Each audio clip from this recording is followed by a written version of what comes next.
I never imagined this moment would arrive so suddenly, so unexpectedly. The day my wife discovered my femininity, I was certain my marriage was over. Instead, she handed me a red dress and changed the way I understood masculinity forever. My name is Clement. I'm 26 years old, and I've been living with a secret since high school. A secret I've carried in the shadows, hidden in the corners of my life, tucked away in moments of privacy when no one was watching.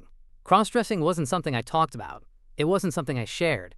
It was mine alone, a private exploration of who I could be when the world wasn't looking. In high school, it started with curiosity, a quiet wondering about fabric and form, about the way certain clothes felt against my skin, the way they transformed not just my appearance but something deeper inside me. Through college, through my early 20s, through dating and eventually marriage to Bella, I kept this part of myself locked away, even from her, especially from her. Bella, my wife, the woman I loved more than anyone in the world, the woman I trusted with my dreams, my fears, my ambitions. But not this, never this, because how do you tell someone you love that you're not entirely who they think you are? How do you reveal that the person they married contains multitudes they've never seen? The fear of rejection, of judgment, of losing everything. It kept me silent. It kept me hiding. So I continued my secret ritual. When Bella left for work, when she went shopping, when she visited her mother or met friends for lunch, I would slip into her closet. I would borrow her makeup, her brushes, her palettes of eyeshadow, and tubes of lipstick. I would experiment with foundation, with contouring, with the delicate art of transformation. I had dresses folded carefully in the back of my own closet, hidden behind winter coats and old jackets. Simple things at first, a black dress, a floral print, nothing too bold. I would put them on and stand before the mirror, seeing someone I recognized but never fully acknowledged, someone who existed in stolen moments, in borrowed time. I thought I was careful. I thought I left no trace. I would clean every brush, return every product to its exact place, fold my dresses back into their hiding spots. I believed my secret was safe. I was wrong. It was a Tuesday afternoon, ordinary in every way. The sun filtered through our living room curtains, casting warm patterns across the floor. Bella had mentioned she was going out to make some purchases. She didn't specify what, and I didn't ask. It wasn't unusual. She loved shopping, loved browsing stores, and discovering new things. I waved goodbye as she left, completely innocent, completely unaware that this afternoon would change everything. A few hours passed. I settled into the living room with a cup of coffee, scrolling through my phone, enjoying the quiet comfort of our home. The television played softly in the background, some documentary I wasn't really watching. I was relaxed, unguarded, thinking about nothing in particular. Then I heard it. The sound of the doorknob turning, keys jingling, the front door opening. Bella was home earlier than I expected. I looked up as she entered, and immediately I knew something was different. There was something in her expression, something in the way she carried herself. A confidence I'd seen before, but never quite like this. Never directed at me with this kind of intensity. She wasn't angry, she wasn't upset, but she was determined, purposeful. She walked toward me, and I noticed she was carrying a shopping bag. She set it down beside the couch, and then she looked at me with those eyes I'd fallen in love with years ago. Eyes that could see through pretense, that could find truth in silence. "I bought this," she said simply, reaching into the bag. My heart stopped, literally stopped. Because what she pulled out wasn't groceries or household items or any of the normal things I might have expected. It was a dress. But not just any dress, it was beautiful, bold, intentional. A striking red two-piece outfit, an off-the-shoulder crop top with delicate ruffled sleeves, and a high-waisted fitted miniskirt. The kind of outfit that demanded attention, that refused to hide. The fabric gleamed in the afternoon light, vibrant and unapologetic. "Please show me," she said softly. This was the moment everything I had built could collapse. I had one chance, to lie, or to finally be honest. Instead, I sat there frozen, my coffee cup trembling slightly in my hand. My mind raced through 1,000 explanations, 1,000 denials, 1,000 ways to deflect or dismiss what was happening. But my mouth wouldn't form words. I could only stare at the dress, at her, at the impossible moment unfolding before me. She must have seen the panic in my eyes, the fear, the confusion, because her expression softened and she sat down beside me. "Your makeup," she said gently. "My folded dress. They gave you away, Clement." The world tilted. Everything I'd worked so hard to hide, every careful precaution, every moment of secrecy, all of it crumbling in an instant. I'd been discovered. Exposed. And the person who discovered me was the one person whose opinion mattered most. I opened my mouth to speak, but what could I say? I felt like someone caught in a crime I couldn't even name. I started, but the words dissolved. Bella reached out and took my hand. Her touch was warm, steady, grounding. "We need trust, Clement," she said. Her voice filled with something I hadn't expected. Not anger, not disappointment, but understanding. "I need to know all of you, not just the parts you think I want to see. All of you." I stood there, still paralyzed, still unable to process what was happening. Years of hiding, years of shame and fear and careful compartmentalization. And here was my wife, holding a red dress, asking to see the part of me I'd worked so hard to keep invisible. Then Bella did something I never thought I'd experience. "Not now. Not ever." She smiled. Not a mocking smile, not a pitying smile, but a genuine, warm, loving smile. "Let's do this properly," she said, standing and gently pulling me to my feet. "Let's do this together." What happened next was nothing short of transformative. Bella led me to our bedroom, the red outfit draped carefully over her arm. She set it on the bed like it was precious, like it mattered. Then she turned to me, her eyes bright with something I could only describe as excitement. "Sit," she said, gesturing to the chair in front of her vanity. I sat, my legs weak, my heart pounding so hard I could hear it in my ears. I watched in the mirror as Bella moved behind me, gathering her makeup supplies, arranging brushes and palettes with the practiced ease of someone who'd done this 1,000 times. "We'll start with your face," she said softly, her fingers gentle as she pulled my hair back with a headband. "A proper foundation. We're going to do this right." She began with cleanser, her fingers cool against my skin as she worked the product in small circles, preparing my face. I'd done this myself so many times, but having someone else do it, having Bella do it, felt entirely different. There was care in every touch, attention in every movement. I felt the soft touch of primer being smoothed across my face, creating a perfect canvas. Then came foundation, and I recognized the technique. She was using a beauty blender, dabbing and blending with expert precision. "You have good bone structure?" she murmured, almost to herself. "We're going to highlight that." Concealer came next, applied under my eyes, around my nose, on any imperfection. I felt her blend it seamlessly, her touch, confident and sure. She started with my eyebrows, brushing them, shaping them, filling them in with soft strokes that created definition I'd never managed to achieve. Then came the eyeliner. I'd always struggled with this, creating uneven lines or smudges. But Bella's hand was steady, pulling a perfect wing on each eye, sharp and precise and absolutely symmetrical. The liner extended my eyes, made them look larger, more dramatic, more feminine. My eyes looked completely different. Larger, more expressive, framed by long, dramatic lashes that made every blink feel significant. "Don't look yet," Bella laughed. "We're not done." Contouring came next, lipstick and the wig. Then came the skirt. High-waisted, fitted, the red fabric matching the top perfectly. Bella helped me step into it, zipping it up the side. It hugged my hips, created curves where I didn't know I had them, ended several inches above my knees in a way that felt simultaneously vulnerable and powerful. Accessories came next, red strappy high-heeled sandals. Then she paused. "One last thing," she said, taking my hand. She painted my nails. Quick dry red polish, applied with practiced efficiency, each nail perfect and glossy and matching the outfit completely. Throughout this entire process, I felt something shifting inside me. The fear that had gripped me when she first showed me the dress was slowly, gradually being replaced by something else. Something warmer. Every touch of Bella's hands, every brush of makeup, every piece of clothing.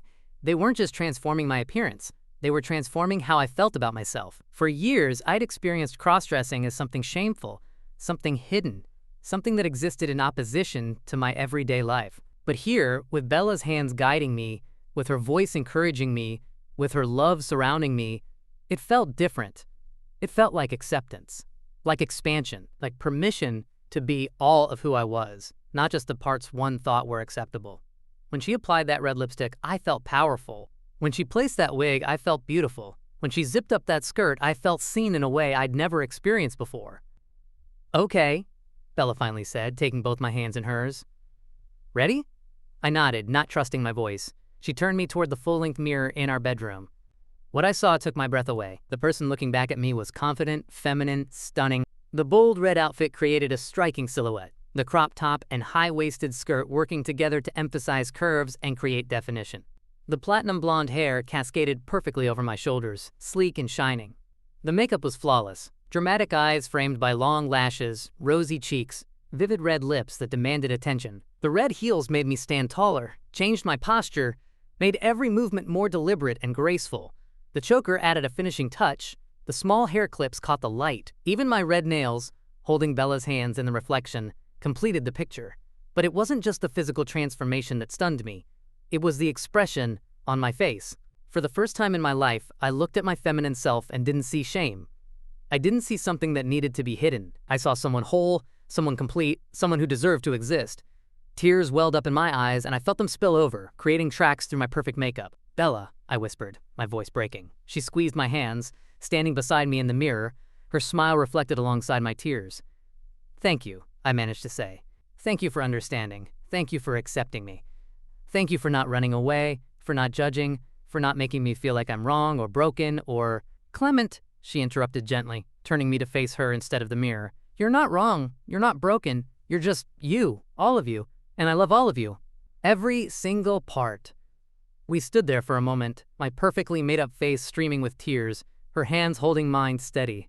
"When I found your dresses," she continued, "when I noticed my makeup being moved, I wasn't angry. I was curious. And then I realized my husband has been hiding part of himself from me. And that broke my heart. Not because of what you were hiding, but because you felt you had to hide it." I laughed through my tears, a broken, relieved sound. "I was so scared. I thought you'd leave. I thought you'd think I was less of a man, or that I'd been lying to you, or—" "Less of a man?" Bella shook her head firmly.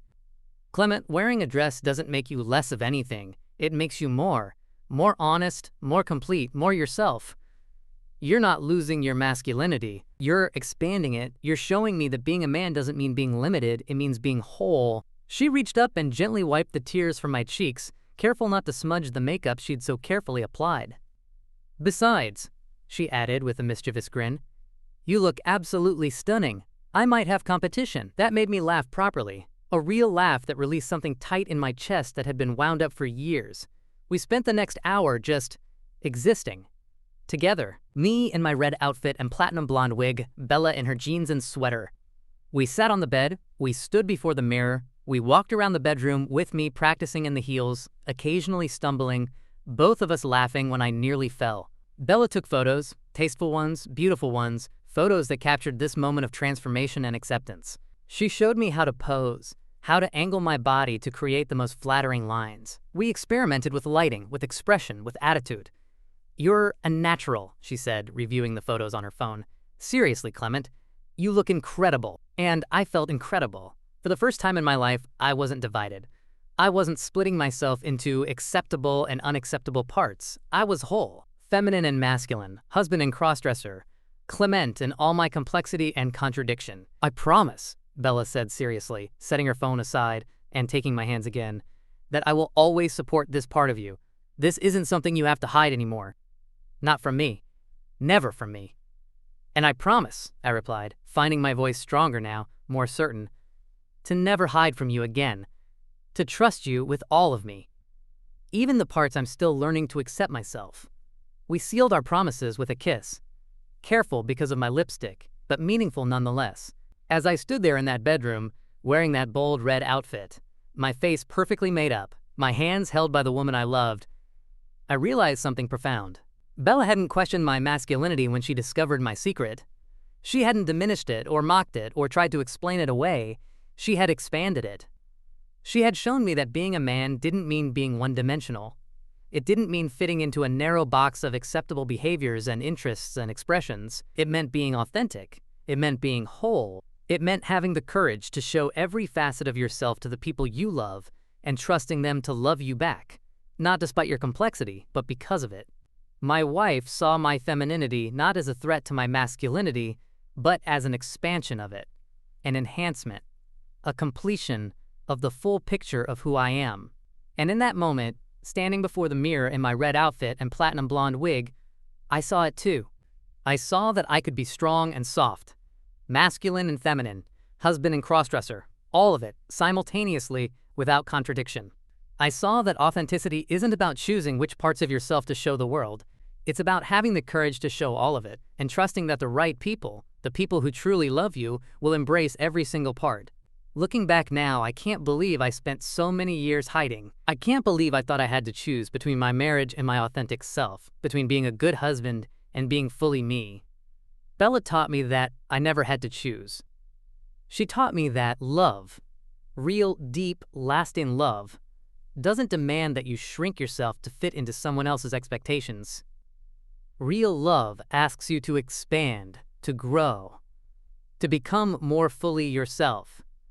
She didn't question my masculinity that afternoon.